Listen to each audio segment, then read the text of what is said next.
Hello बच्चों, let's see this question. The question says that a 1 molar solution of Cd plus 2, cadmium plus 2, is added to excess iron and the system is allowed to reach equilibrium. What is the concentration of cadmium plus 2? हमें यहाँ पे reaction दिया हुआ है, ठीक है, ये हो गया हमारा रिएक्शन इक्वेशन, ठीक है, और ये हमें क्या दिया हुआ है, ई नॉट सेल, और हमसे पूछ रहा है कि कैडमियम 2 का कॉन्सेंट्रेशन इक्विलिब्रियम के केस में क्या है. तो हम पहले रिएक्शन लिख लेते हैं. Cd plus 2 in aqueous plus Fe solid gives Cd solid plus Fe plus 2 aqueous. ठीक है, ये दिया हुआ है हमें क्वेश्चन में और लिखा है कि 1 मोलर कॉन्सेंट्रेशन है. तो 1 मोलर कॉन्सेंट्रेशन है कैडमियम प्लस 2 का और Fe क्या है, एक्सेस है.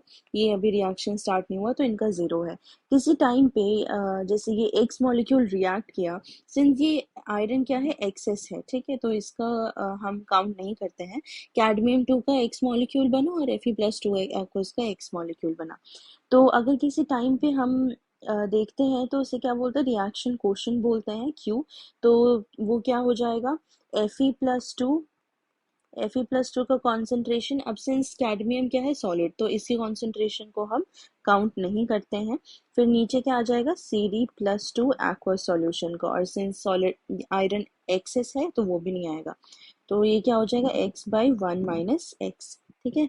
अब इक्विलिब्रियम के केस में Q क्या होता है, K.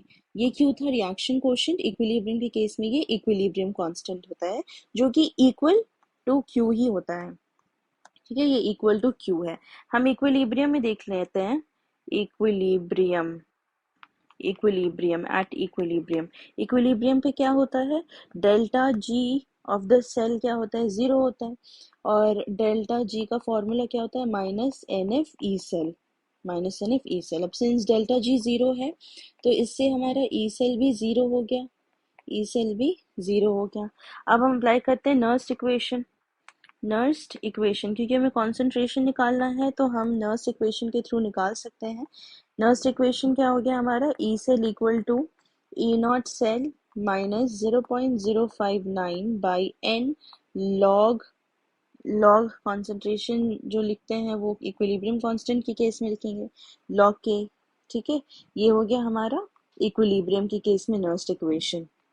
ये हो गया हमारे इक्विलिब्रियम के केस में नर्स्ड इक्वेशन. ठीक है, अब हम इसे आगे डालते हैं. ई सेल क्या है, जीरो, तो हमारा क्या हो जाएगा reaction, E naught cell equal to 0.059 by n क्या होता है, नंबर ऑफ इलेक्ट्रॉन्स इन्वॉल्व. तो हम यहाँ पे देखते हैं कि Cd प्लस 2 से जब Cd बन रहा है तो 2 इलेक्ट्रॉन गेन करके बन रहा है, और Fe से Fe2 प्लस क्या कर रहा है, 2 इलेक्ट्रॉन लॉस होके बन रहा है. तो यहाँ पे टोटल नंबर ऑफ इलेक्ट्रॉन्स कितने इन्वॉल्व हैं, 2 इलेक्ट्रॉन्स इन्वॉल्व हैं. तो n की वैल्यू क्या हो गई हमारी, 2 हो गई. ठीक है, ये हो गया 2 लॉग के.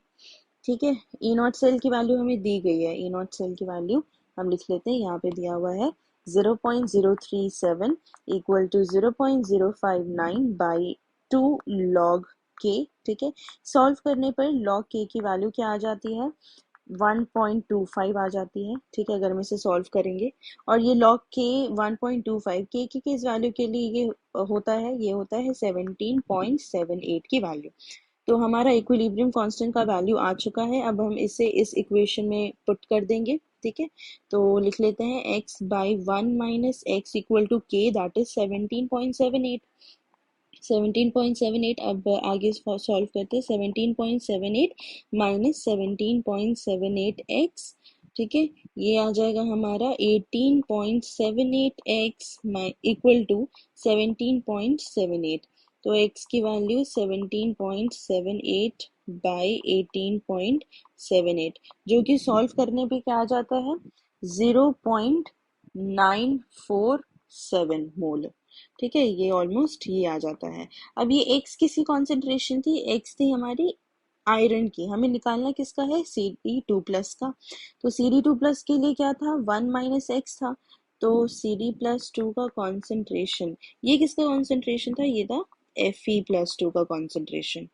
ये अब हम Cd प्लस 2 का निकालेंगे, 1 minus x that is 1 minus 0.947, जो कि अप्रॉक्सीमेटली कितना आता है, 053 मोलर। ठीक है, ये हो गया हमारा कैडमियम 2 का concentration in equilibrium, at equilibrium. हमारा करेक्ट ऑप्शन क्या हो गया? C, that is 0.053 molar.